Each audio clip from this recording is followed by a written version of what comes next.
Area 142 में SCP foundation के कर्मियों को समझ नहीं आ रहा था कि क्या हो रहा है। काफी दिनों से रिसर्चर्स और गार्ड्स हेडेक्स और नोजिया की शिकायत कर रहे थे। जल्द ही on site water purification system खराब हो गया। एक रिसर्चर ने मल्टीपल ऑर्गन फेलियर का अनुभव किया और साइट पर हैंगर पूरी तरह से तबाह हो गया, जिससे कई एयरमैन की मौत हो गई। आखिर एरिया 142 में हो क्या रहा था? हाय, मैं हूं डॉक्टर बॉब और ये SCP-1440 है, जो कि the old man from nowhere के नाम से भी जाना जाता है। SCP-1440 एक मानव पुरुष की तरह दिखता है, लेकिन इसकी एथनिसिटी और उम्र दोनों अननोन है। अपने नाम, बर्थ डेट, जन्म स्थान या अतीत के बारे में कोई भी सवाल पूछे जाने पर SCP-1440 जवाब देने से इनकार कर देता है। हालांकि ये भी पता नहीं चला है कि ये जानकारी देने से इनकार कर रहा है या फिर ये इन सवालों के जवाब जानता ही नहीं। ओल्ड मैन फ्रॉम नोवेयर लगभग 80 साल का दिखता है, लेकिन 50 वर्षों में जब से SCP फाउंडेशन को इसकी एग्जिस्टेंस का पता चला है, तब से SCP-1440 की उम्र बढ़ने के कोई लक्षण नहीं दिखे हैं और ये अभी तक निर्धारित नहीं हुआ है कि क्या ये बहुत धीरे धीरे बूढ़ा हो रहा है या फिर इसकी उम्र बिल्कुल भी बढ़ नहीं रही है। लेकिन SCP-1440 की उम्र ना बढ़ना इसके बारे में सबसे अजीब बात नहीं है। ह्यूमन पॉपुलेशन या मैन मेड ऑब्जेक्ट्स के संपर्क में आने के बाद ये अपनी नेचर रिवील करता है और फिर कुछ दिन तक उनके संपर्क में रहता है। कई दिनों के एक्सपोजर के बाद SCP-1440 के आसपास डायरेक्टली या इनडायरेक्टली मानवता से जुड़ी किसी भी चीज का काफी प्रभाव पड़ता है। विनाशकारी घटनाएं होने लगती हैं और तब तक होती जाती हैं जब तक कि मैन मेड ऑब्जेक्ट्स डिस्ट्रॉय ना हो जाएं या संपर्क में रहने वाले लोग मर ना जाएं। इन विनाशकारी घटनाओं के एक्सेप्शन SCP-1440 सिर्फ खुद है और इसकी कुछ चीजें, जिसमें इसके कपड़े, एक अनआइडेंटिफाइड मटेरियल से बनी बोरी, पुराने ताश के पत्तों की डब्बी और एक छोटा ग्लास का कप शामिल है। ये अभी तक नहीं पता चला कि यदि इन चीजों पर किस तरह विनाशकारी घटनाओं का प्रभाव नहीं पड़ता या फिर ये मैन मेड यानी इंसानी हाथों से बनी ही नहीं है। ऐसा लगता है SCP-1440 मानव आबादी और इसकी चीजों पर इसके अपने कारण पड़ने वाले इफेक्ट्स को जानता है और जितना संभव हो इंसानी संपर्क से बचकर उन्हें नष्ट ना करने का प्रयास करता प्रतीत होता है। हालांकि SCP-1440 किसी कारण से एक हाईली कॉम्प्लेक्स दिखने वाले पैटर्न पर चलने के लिए मजबूर है, जो इसे हमेशा मानव आबादी की तरफ ले जाता है, यदि वो चाहे या नहीं। इस पैटर्न की शेप और SCP-1440 का मजबूरन इस पर चलना, इसका कारण अभी तक अननोन है और अपने ओरिजिन की तरह the old man from nowhere इसके बारे में भी कोई एडिशनल इंफॉर्मेशन देने में सक्षम नहीं है। SCP-1440 ने ये बताया कि मानव आबादी का निर्जन इलाकों में बढ़ते आकार ने मानवता के साथ संपर्क से बचना कठिन से कठिन बना दिया है, क्योंकि ये अपने कॉम्प्लेक्स पैटर्न मूवमेंट को फॉलो करता है। SCP-1440 खतरनाक नहीं है, ना ही ये पकड़े जाने पर रेजिस्ट और फाइट बैक करता है। दुर्भाग्य से SCP फाउंडेशन के लिए SCP-1440 को पकड़ने के सभी प्रयास अब तक विफल रहे हैं।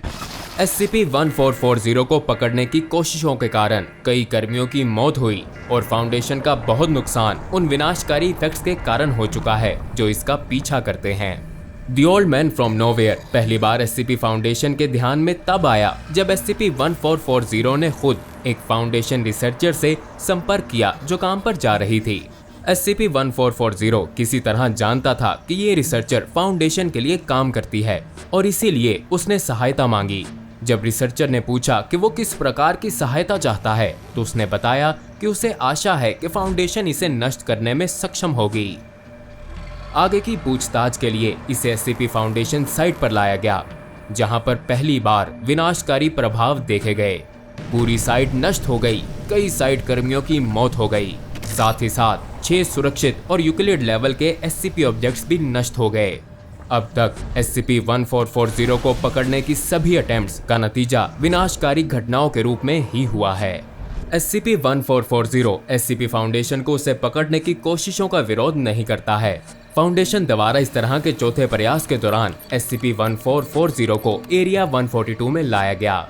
ओल्ड मैन फ्रॉम नोवेयर ने फाउंडेशन की कोशिशों को सराहा, लेकिन साथ में ये भी कहा कि अच्छाई इसी में है कि उसे जाने दिया जाए, क्योंकि रिसर्चर्स के लिए इस बार भी वही रिजल्ट्स होंगे जो पहले 3 बार हो चुके हैं, सभी शामिल लोगों की मौत। SCP-1440 ने रिसर्चर को बताया कि उसका पहला भाई आ चुका है और उसके पीछे खड़ा है। फिर ये बताने लगा कि उसके भाई सब अलग अलग हैं, लेकिन एक जैसे ही, सभी क्रूर, बदला लेने वाले और लंबे समय तक किसी पर ग्रज रखने वाले।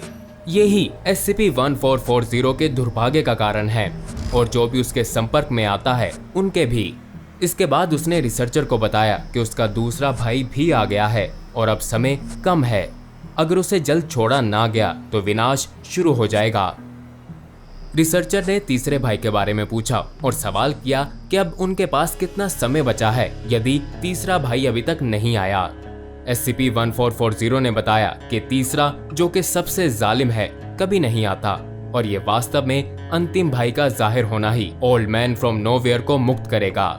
SCP-1440 ने तीसरे भाई की तलाश में अनगिनत महीने और साल बिता दिए, इस कोशिश में कि वो उसको वो लौटा सके जो उसने बाकी दोनों भाइयों से जीता था। फिर इसने मौत को चुनौती देते हुए अपने जीवन के लिए गेम ऑफ कार्ड्स का चैलेंज किया और अगर रिसर्चर कभी ऐसी स्थिति में है तो उन्हें ये नहीं करना चाहिए जो ओल्ड मैन फ्रॉम नोवेयर ने किया था, जीत। उसी पल ही एरिया 142 पर न्यूक्लियर डिवाइस में विस्फोट हो गया। इसके बावजूद कि उस जगह पर कई फेल सेफ्स मौजूद थीं जिन्हें इस विस्फोट को असंभव बना देना चाहिए था। एरिया 142 नष्ट हो गया और सभी ऑन साइट कर्मियों की मौत हो गई। SCP-1440 को एक हफ्ते बाद एरिया 142 से 3000 किलोमीटर दूर देखा गया और उस पर विस्फोट होने का कोई निशान नहीं दिखा। 3 दफा पकड़ने की कोशिशों के बाद, जो कि सभी एक विनाशकारी फैशन में समाप्त हो गई, SCP-1440 को भविष्य में पकड़ने की कोशिशों पर तब तक के लिए पाबंदी लगा दी गई जब तक एक सूटेबल कंटेनमेंट प्रोसीजर ना मिल जाए जिसमें रिसोर्सेज और कर्मियों को कोई नुकसान ना हो। SCP-1440 के ट्रैवलिंग पैटर्न की रिसर्च और एनालिसिस जारी है जिसमें सिविलियन एक्सपोजर को कम करने पर ध्यान दिया जा रहा है, जिससे भविष्य में उम्मीद है कि इस पर काबू पाया जा सकेगा।